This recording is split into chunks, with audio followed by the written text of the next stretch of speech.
Hey, let me get this off of there. That ain't supposed to be on there. Guys, I don't know if you can tell, but I'm sick. I just wanted to come on here and let you know we're not going to be doing a live. I'm going to tell you a quick story, and then I'm done. I'm going straight to bed. I don't have COVID. I already checked that, but it must be the flu because it's kicking my butt. So I didn't want y'all to come in and then not be anybody here.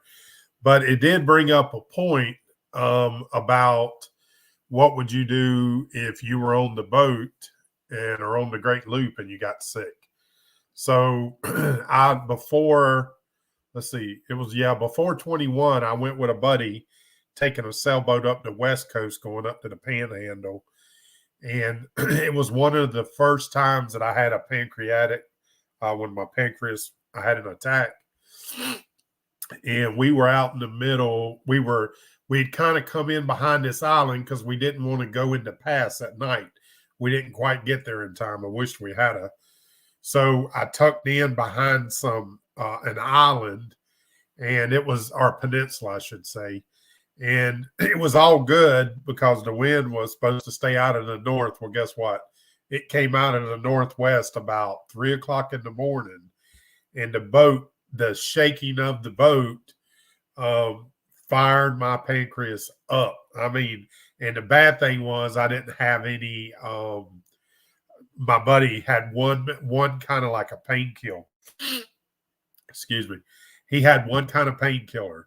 Well, long story short, I was in some very severe pain, and as soon as it was daylight enough, I told him, I said, "Take me to the doc. I got to go to the hospital." And so I did, and we did go to the doc.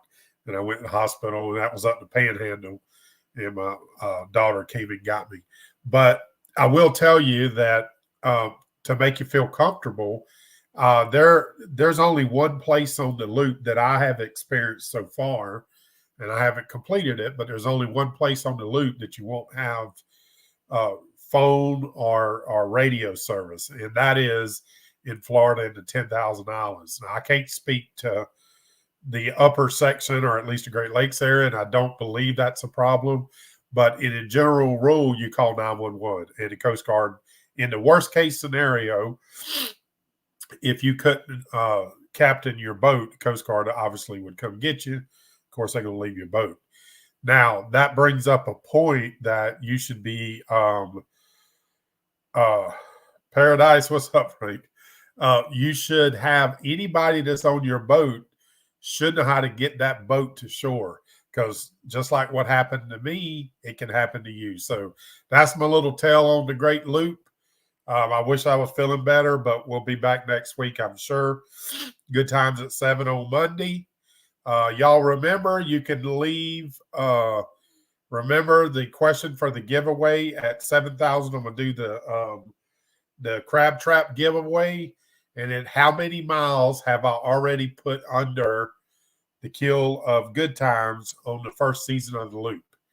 Now, if you don't know, and go back and watch the last week's at 7, we gave a lot of hints away. And as of yet, nobody's hit it.